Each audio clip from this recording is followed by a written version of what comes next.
हम fitness generally बात करें तो हम हमेशा पूछते हैं कि फ़िटनेस किस चीज़ के लिए है। 10 किलोमीटर वॉक करने के लिए फ़िटनेस है, या फिर 2.5 किलोमीटर तक साइकिलिंग करने की फ़िटनेस है, या फिर रोज़मर्रा की काम करने की फ़िटनेस बिना थके हुए। तो जो भी फ़िटनेस हमारी होती है वो किसी एक काम से रिलेटेड होती है। जो इंसान 10 किलोमीटर तक वॉक आराम से कर सकता है वो 10 किलोमीटर तक रन नहीं कर सकता बिना थके हुए।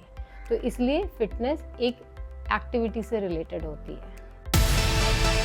इस चीज़ को खुद भी किसी दिन चेक कर सकते हैं। आप रोज़ अपनी ज़िंदगी में बहुत सारे काम करते होंगे बिना थके हुए, लेकिन किसी दिन अब जब शॉपिंग जाते हैं तो जिसमें आप कुछ नहीं कर रहे हैं, सिर्फ एक शॉप से दूसरी शॉप में ही जा रहे हैं, तो वापस आने के बाद थकान होती है।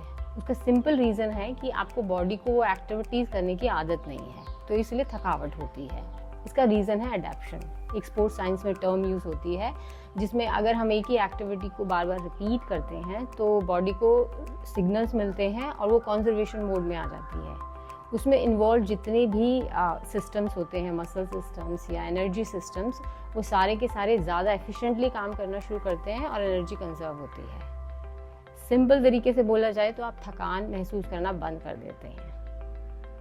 इसी तरीके से अलग अलग स्पोर्ट्स में अलग अलग मूवमेंट्स होती हैं, एक्टिविटीज़ होती हैं, तो एथलीट ट्रेनिंग में ट्राई करता है कि बार बार उसकी प्रैक्टिस की जाए ताकि उसको थकावट होनी बंद हो जाए, ताकि वो अपने गेम प्लान और अपनी टेक्निक को अच्छे से एग्जीक्यूट कर पाए।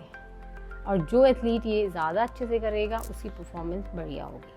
तो इस तरीके से अलग अलग स्पोर्ट्स की मूवमेंट्स को देख के, फास्ट हैं या स्लो हैं या कॉम्बिनेशन है, उसको देख के हम अलग अलग स्पोर्ट्स में कौन सी एबिलिटीज़ चाहिए होगी ये हम डिसाइड कर सकते हैं। तो इसी के बेसिस पे हमने स्पोर्ट्स को डिफरेंट कैटेगरीज में डिवाइड किया है। तो पहला है स्पीड एंड पावर स्पोर्ट्स।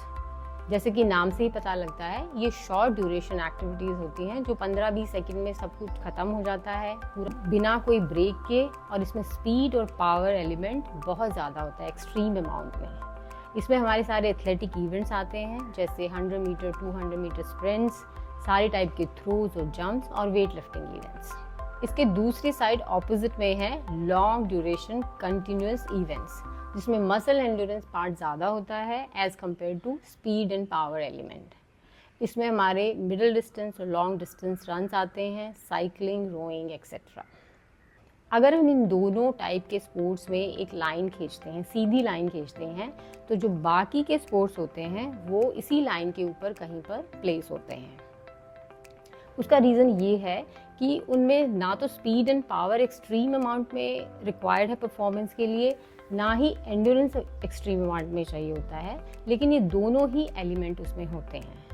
जैसे कि लॉन्ग ड्यूरेशन मैचेस हो गए या फिर बाउट्स हो गए जिसमें फास्ट मूविंग एक्टिविटीज़ होती हैं, लेकिन जो पूरा मैच होता है वो एक ड्यूरेशन के लिए स्ट्रेच्ड आउट होता है। तो उसके लिए आपको स्टेमिना भी चाहिए और स्पीड एंड पावर भी होनी चाहिए। जो मिक्स स्पोर्ट्स हैं उनमें इन दोनों की ही अलग अलग लेवल में ज़रूरत है।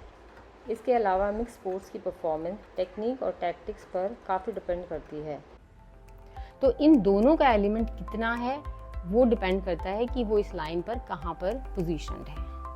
सो उसमें आपके होते हैं कॉम्बैट स्पोर्ट्स, जिसमें आप अपने ओपोनेंट्स के साथ स्पार करते हैं या फाइट करते हैं, जैसे कि बॉक्सिंग हो गया, रेसलिंग हो गया। इसमें एंड्योरेंस चाहिए होती है क्योंकि कई बाउट्स होते हैं, और उसके साथ साथ हर बाउट में स्पीड एंड पावर एलिमेंट बहुत ज़्यादा होता है। तो ऑल्दो दोनों चाहिए होते हैं, लेकिन इसमें स्पीड एंड पावर एलिमेंट ज़्यादा है, इसलिए ये लाइन में स्पीड एंड पावर स्पोर्ट्स की तरफ ज़्यादा है। नेक्स्ट है आपका रैकेट स्पोर्ट्स, जिसमें टेनिस, बैडमिंटन, स्क्वॉश एक्सेट्रा आते हैं। अगर आप इनकी मूवमेंट्स को या फिर इनकी एक्टिविटीज़ को देखते हैं तो आपको पता लगता है कि इसमें फास्ट मूविंग रैलीज होती हैं जिसमें आपको स्पीड एंड पावर की रिक्वायरमेंट होती है, लेकिन दो रैलीज के बीच में एथलीट को थोड़ा रेस्ट भी मिलता है। तो और आफ्टर एवरी रेस्ट आपको नेक्स्ट रैली के लिए रेडी होना पड़ता है। तो इसलिए रिकवरी पार्ट जो है सबसे ज़्यादा इम्पॉर्टेंट और क्रिटिकल होता है, और उसके लिए बहुत हाई क्वालिटी एंड्योरेंस चाहिए। मैच को लास्ट करने के लिए आपको एंड्योरेंस चाहिए, पर साथ साथ में स्पीड एंड पावर भी चाहिए। तो जो आपने लाइन खींची थी उसमें ये समवेयर थोड़ा सा टिल्टेड होते हैं एंड्योरेंस की साइड। नेक्स्ट है आपका फील्ड स्पोर्ट्स, जिसमें किसी भी एक हाफ में कंटिन्यूस टेम्पो रनिंग होती है, उसके बाद टेम्पो बहुत ज़्यादा बीच में फास्ट हो जाता है, फिर स्लो हो जाता है, तो इस तरीके से पूरा हाफ चलता है। तो देखा जाए तो इसमें दोनों ही एलिमेंट ऑलमोस्ट इक्वल हैं, स्पीड एंड पावर और एंड्योरेंस एलिमेंट, इसलिए लाइन पे ऑलमोस्ट मिडिल में लाई करते हैं। सो जैसे कि आपने देखा कि हमने अलग अलग स्पोर्ट्स को सिमिलर एक्टिविटीज़ और मूवमेंट्स को देखते हुए कैटेगरीज में डिवाइड किया है। आप देख सकते हैं कि कुछ स्पोर्ट्स का स्पीड और पावर एबिलिटीज़ की तरफ ज़्यादा झुकाव है और कुछ का एंड्योरेंस की तरफ। तो आपने देखा कि सारे स्पोर्ट्स को अलग अलग कैटेगरीज में डिवाइड कर सकते हैं। हर स्पोर्ट्स के अलग अलग पार्ट्स होते हैं और उनमें डिफरेंट डिफरेंट मूवमेंट्स होते हैं और इन मूवमेंट्स के लिए स्पीड, पावर और एंड्योरेंस अलग अलग प्रोपोर्शंस में यूज़ होती है। अगर आप बॉक्सर हैं तो आपको पता है कि वो मिक्स स्पोर्ट्स हैं।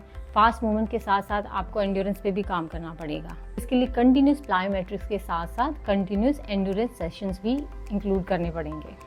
अगर आप बैडमिंटन खेलते हैं या फील्ड स्पोर्ट्स में हैं तो आपको एंड्योरेंस के साथ साथ स्पीड इंटरवल ट्रेनिंग भी अपने ट्रेनिंग में इंक्लूड करनी पड़ेगी।